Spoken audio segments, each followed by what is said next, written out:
Good morning student. मैं आज फिर आपके सामने कुछ मैथ का सवाल लेकर आया हूं जो अक्सर एग्जाम में पूछे जाते हैं। चलिए मैं अब क्वेश्चन की ओर चलता हूं। पहला क्वेश्चन है कि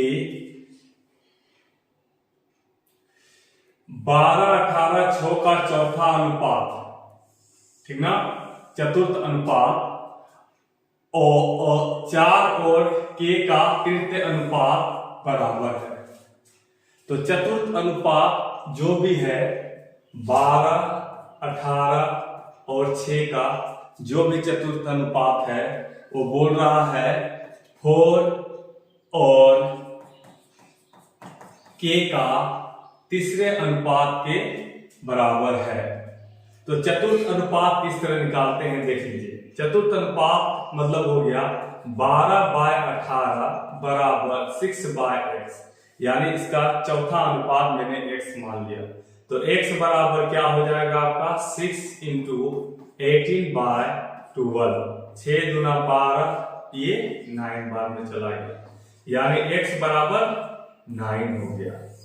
यानी कह सकते हैं इसका जो चतुर्थ अनुपात कितना निकल गया 9 है।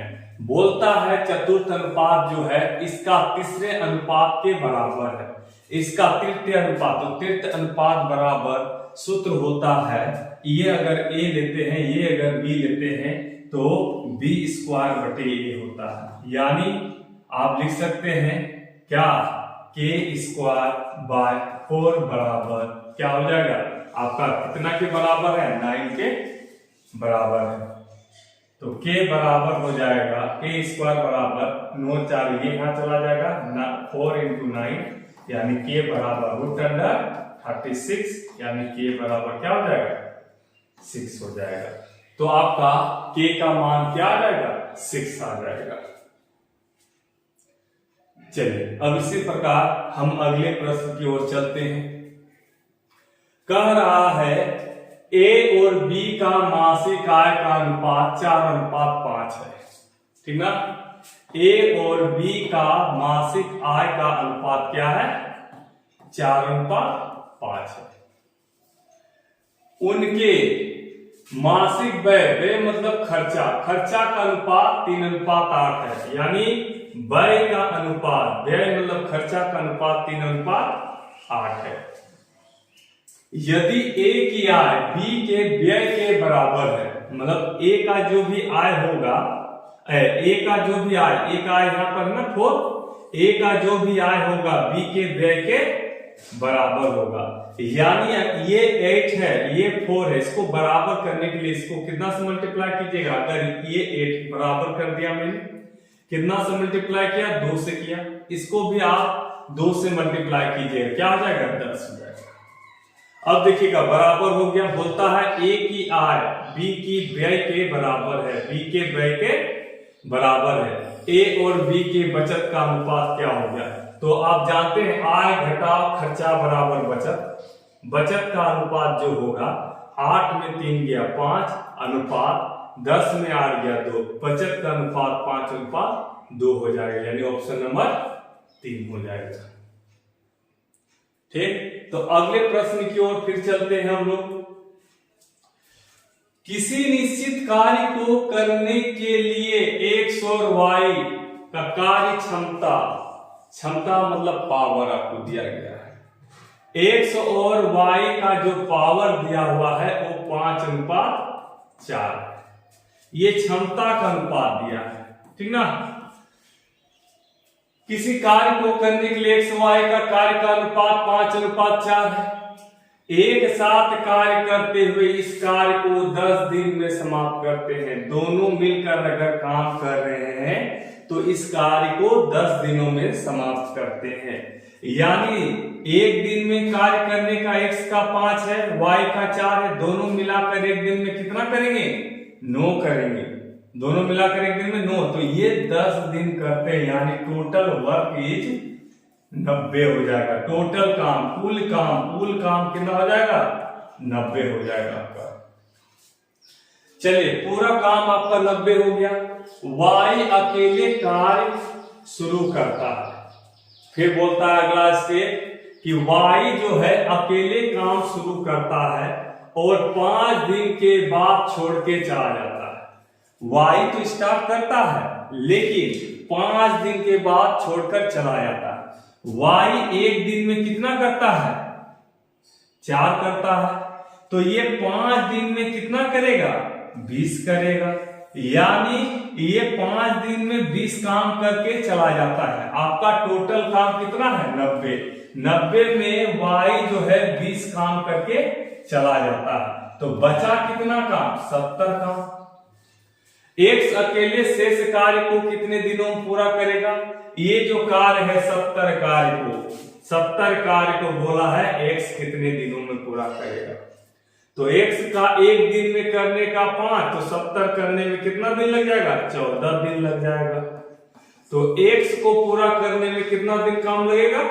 14 दिन लग जाएगा। यानी ऑप्शन नंबर 1। चलिए फिर अगले प्रश्न की ओर चलते हैं।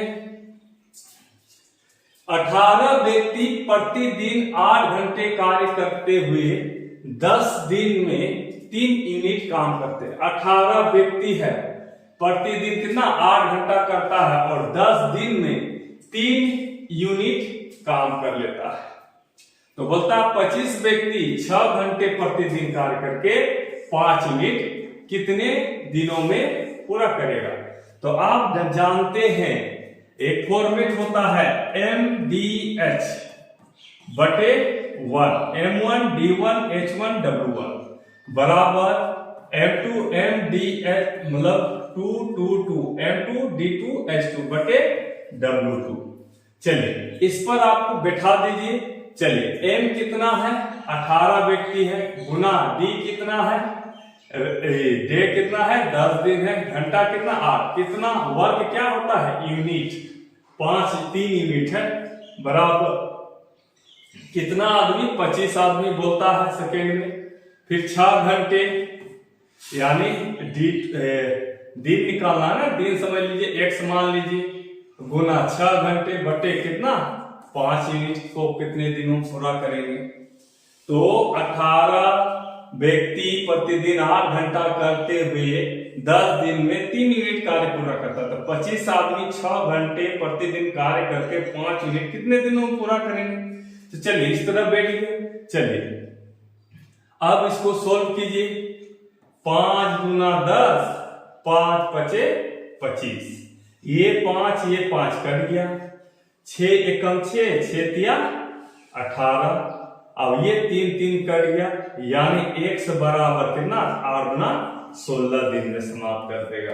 कितना दिन में समाप्त कर देगा? 16 दिन में। Option number 3। अब चलिए अगले प्रश्न की ओर फिर बढ़ते हैं। कह रहा है एक नल किसी टंकी को 3 घंटे में भर सकता है। एक छेद इसे 5 घंटे में खाली कर सकता है। टंकी को एक नल 3 घंटा में भरता है और उसी में टंकी में एक छिद्र है, अगर छिद्र से अगर आप पानी निकाल दीजिएगा तो वो 5 घंटा में खाली कर देगा। यदि नल और छिद्र को जो आधा बंद था को खुला छोड़ दिया गया तो टंकी भरने में कितना समय लगेगा? तो चलिए दोनों को एक साथ खोल दीजिए, नल को भी और छेद को भी, दोनों को खुला छोड़ देने पर टंकी को भरने में कितना समय लगेगा? मान लीजिए आपका टंकी का कितना? मान लीजिए टंकी क्या है? ए है, 3 घंटा में भर सकता है, यानी प्लस समय का अनुपात निकाल रहे हैं। और फिर बोलता है छिद्र जो है इसको कितना घंटा में खाली कर सकता है? बी मान लीजिए 5 घंटा में खाली कर सकता है। तो इसका क्षमता जो होगा अपोजिट होता है, इसका क्षमता जो होता है इसका अपोजिट होता है, सीधे कर दिए 5 और 3 होता है। ठीक, तो आप इसका टोटल वर्क कितना हो जाएगा? 5 या 15 हो जाएगा। टोटल वर्क कितना हो गया आपका? 15 हो गया। अब चलिए ये क्षमता है +5 भरने का, ये क्षमता है 3 खाली करने का। तो दोनों अगर चला देंगे तो पर घंटा कितना भरेगा? तो 5 में 3 चला गया, यानी 2 भरेगा पर घंटा, तो 15 भरने में कितना लगेगा? तो 15 भरने में 2 से भाग लगा दीजिए, 7.5 घंटा लगेगा। कितना घंटा लगेगा? 7.5 घंटा लगेगा, यानी ऑप्शन नंबर डी। ठीक, चलिए इसी प्रकार हम अगले प्रश्न की ओर बढ़ते हैं। अमित ए से बी 80 किलोमीटर की औसत चाल से यात्रा किया। उसने 75% दूरी 2/3 समय में तथा शेष दूरी x किलोमीटर प्रति घंटा की चाल से किया। तो यही x का मान मांगा, जो शेष दूरी आप x किलोमीटर प्रति घंटा से चले, उसी x का मान मांगा है। तो अब देखिए यहां पर क्या होता है। चलिए a से b डिस्टेंस है और इसका एवरेज वेलोसिटी बोल दिया है 80 किलोमीटर प्रति घंटा, और बोलता है 75% दूरी को, 75% दूरी को वो 2/3 समय में तथा शेष दूरी को 1/3 समय लगेगा। यानी टाइम 1 टाइम 2 का अनुपात लिख सकते हैं, 2/3 और ये 1/3, ये कट जाएगा, 2:1 हो जाएगा इसका। यानी टोटल समय आपको 3 लग रहा है, तो डिस्टेंस कितना हो जाएगा? डिस्टेंस हो जाएगा वेलोसिटी इंटू टाइम, 2 1 3, यानी कितना हो जाएगा? 8 या 24, 240 किलोमीटर हो जाएगा आपका। जब 240 किलोमीटर हो जाएगा तो वो बोल रहा है कि 75% पहला और दूसरा 25%, यानी इसका डिस्टेंस जो शेष दूरी जो है 240 का 25% निकाल दीजिए, 25 4 100, यानी 60 हो जाएगा। तो बोलता है चाल क्या होगा? दूरी दूसरा का 60 है और समय दूसरा का 1 है, तो वेलोसिटी बराबर क्या हो जाएगा? 60/1 हो जाएगा, यानी 60 किलोमीटर प्रति घंटा हो जाएगा आपका क्या? चाल हो जाएगा। यानी x का मान क्या हो गया आपका? 60 किलोमीटर प्रति घंटा। अब चलिए फिर से अगले प्रश्न की ओर चलते हैं। एक बस ने 6 घंटे में 3600 किलोमीटर दूरी तय कर लिया। 6 घंटा कितना? 3600 दूरी तय कर लिया। यदि वो अपने सामान्य गति से 1/4 गति से यात्रा करती है, बोलता है जो सामान्य गति जो भी रहे उससे 1/4 गति से यात्रा करता है, तो समान दूरी तय करने में उसे कितना अधिक समय लगेगा? तो समान दूरी तय करने में उसको कितना अधिक समय लगेगा? चलिए सबसे पहले वेलोसिटी निकालते हैं। तो डिस्टेंस 360 किलोमीटर है और समय कितना है? 6 घंटा, यानी वेलोसिटी क्या हो जाएगा इसका? 60 किलोमीटर प्रति घंटा हो जाएगा। अब बोलता है उसका गति को 1/4 कर दीजिए, यानी गति को 1/4 कर दीजिएगा तो कितना हो जाएगा? 15 किलोमीटर प्रति घंटा हो जाएगा। अब बोलता है यही 15 किलोमीटर प्रति घंटा की चाल से अगर चलिएगा तो 360 किलोमीटर कितने समय में आप पहुंचेगा? 15 दूना 30, 15 4 60, यानी कितना? 24 घंटा में आप पहुंचिएगा। कितना घंटा लग जाएगा आपको? 24 घंटा लग जाएगा। तो 24 घंटा आपको लग रहा है। जब 24 घंटा आपको लग रहा है तो आप पहले कितना समय था? पहले था 6 घंटा, घटा दीजिए, यानी 18 घंटा आपको अधिक लग रहा है। कितना अधिक लग रहा है? ज्यादा, 18 घंटा अधिक लग रहा है, यानी ऑप्शन नंबर 1। चलते हैं अगले प्रश्न की ओर। एक नाव शांत जल में 90 किलोमीटर प्रति घंटा चलता है, 19 किलोमीटर प्रति घंटा चलता है और धारा की गति 3 किलोमीटर प्रति घंटा है। नाव धारा के अनुकूल मतलब साथ में, धारा के साथ में और प्रतिकूल 24 किलोमीटर जाने में कुल कितना समय लगेगा? तो सबसे पहले ध्यान दीजिएगा, वेलोसिटी ऑफ क्या नाव का? वेलोसिटी ऑफ बोट बराबर 19 किलोमीटर पर घंटा है और धारा की चाल बोलता है वेलोसिटी ऑफ करंट बराबर 3 किलोमीटर प्रति घंटा। तो नाव धारा के अनुकूल 88 किलोमीटर जाती है, धारा के अनुकूल यानी 88 किलोमीटर। तो धारा के साथ जाते हैं ना तो वेलोसिटी धारा का और नाव का जुड़ जाता है। क्योंकि आपका स्पीड बढ़ जाएगा उस समय, धारा के साथ जाइएगा। तो अनुकूल 88 किलोमीटर जाता है, यानी 19 जोड़ 3 हो गया। और फिर बोलता है 24 किलोमीटर जाने में प्रतिकूल विपरीत दिशा में, यानी 19 घटा 3 जाने में कुल कितना समय लगेगा, टोटल समय। तो समय बराबर 4 दूरी बटे 4 होता है। अब इसको सोल्व कर लीजिए। 88/22 ये 4 बार में प्लस ये 24/16, यानी कितना हो जाएगा 3/2, यानी 1.5 घंटा इसको बोलो। 4 घंटा और 1.5 घंटा टोटल 5.5 घंटा आपको समय लग जाएगा। तो कितना समय आपको लगेगा, तो 5.5 घंटा समय लग जाएगा, यानी ऑप्शन नंबर 4। अब चलते हैं फिर अगले प्रश्न की ओर। बोलता है ए की आय बी की आय से 60% कम। ए की जो आय है बी की आय से 60% कम है, 60% कम, यानी 100 लेते हैं तो ये 40 हो जाएगा, यानी 2:5। ठीक। ए का व्यय बी के व्यय से 60% बराबर, ए का व्यय बी के व्यय 60% के बराबर है। बोलता है ए का जो व्यय है वो बी के 60% के बराबर है, यानी काट दीजिए 3/5, यानी ए बटे बी बराबर 3/5, यानी व्यय का अनुपात आप देख सकते हैं 3:5। ठीक। अब क्या बोलता है, ए का आय बी के आय का 70% के बराबर है। ए का आय क्या है आपका 2 है। मान लीजिए कोफिशिएंट आय का x ले लीजिए और व्यय का y ले लेते हैं, ठीक ना। y का गुणज, आय को x का गुणज मान लीजिए और व्यय को y का गुणज मान लीजिए।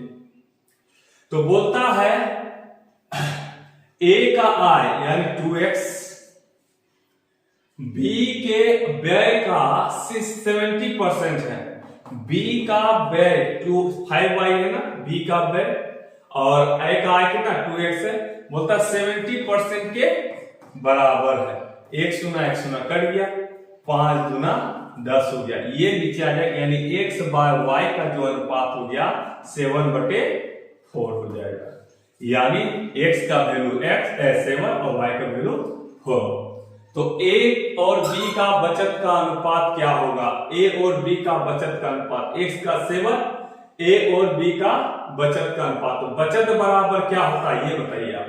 तो आय घटा व्यय, आय एक क्या हो गया, x कोफिशिएंट से गुना करेंगे, a कोफिशिएंट से गुना करेंगे, क्या हो जाएगा 7 दूना 14 घटा व्यय कितना जाएगा 4 क्या 12 हो जाएगा। अब देखिएगा यहां पर इसका क्या हो जाएगा 7 × 5 = 35 घटा 4 × 5 = 20, यही हो जाएगा, यानी 2:15। दोनों का बचत का अनुपात क्या हो गया 2:15। चलिए अब अगले प्रश्न की ओर चलते हैं। राघव अपनी आय का 80% खर्च कर देता है। कितना खर्च कर देता है 80% खर्च कर देता है। यदि उसकी आय 12% बढ़ जाती है तो बचत 10% कम हो जाती है, तो उसके व्यय प्रतिशत में वृद्धि बताइए, मतलब खर्चा में कितना वृद्धि हुआ। सबसे पहले खर्च करता है, मान लीजिए आय बराबर खर्च जोड़ बचत होता है, यानी मान लीजिए आय कितना है 100 है, तो इसका देखिएगा खर्च और बचत। खर्च अगर ये 80 करता है तो बचा रहा कितना 20 बचाएगा। अब बोलता है उसका आय 12% बढ़ जाता है, कि आय अब इसका 12% बढ़ जाता है, यानी 112 हो जाता है। तो बचत 10% कम हो जाता है। जो बचत जो होता है ना पहले 20 होता था, इससे 20% 10% कम हो जाता है, यानी इसका 10% दो, यानी अब बचत जो होता है 18 होने लगता। अब बचत क्या होने लगा 18 होने लगा। तो उसके व्यय कितने प्रतिशत की वृद्धि हो गई, तो व्यय ये खर्चा कितना प्रतिशत वृद्धि हो गया ये बोल रहा है। अब देखिएगा 112 हो गया तो आप 18 रुपया बचत करते हैं, यानी खर्चा कितना करते हैं 112 घटाओ 18 बराबर 94 आप खर्चा करते हैं। यानी पहले खर्च कर रहे थे 80, अब खर्च करने लगे कितने, 94 खर्च करने लगे। यानी कितना बढ़ गया, 14 बढ़ गया खर्च आपका। किसमें बढ़ा, 80 बढ़ गया, इसलिए 14/80 गुना 100। 1 शून्य 1 शून्य कट गया, 4 बार में ये, 5 बार में ये, 2 बार में ये, 7 बार में। याद लिख सकते हैं 7×5 = 35/2, यानी 17.5% जो है ना आपका खर्च बढ़ गया। ऑप्शन नंबर 3, 17.5% आपका खर्च बढ़ गया। चलिए अब अगले प्रश्न की ओर चलते हैं। वस्तु ए और वस्तु बी की लागत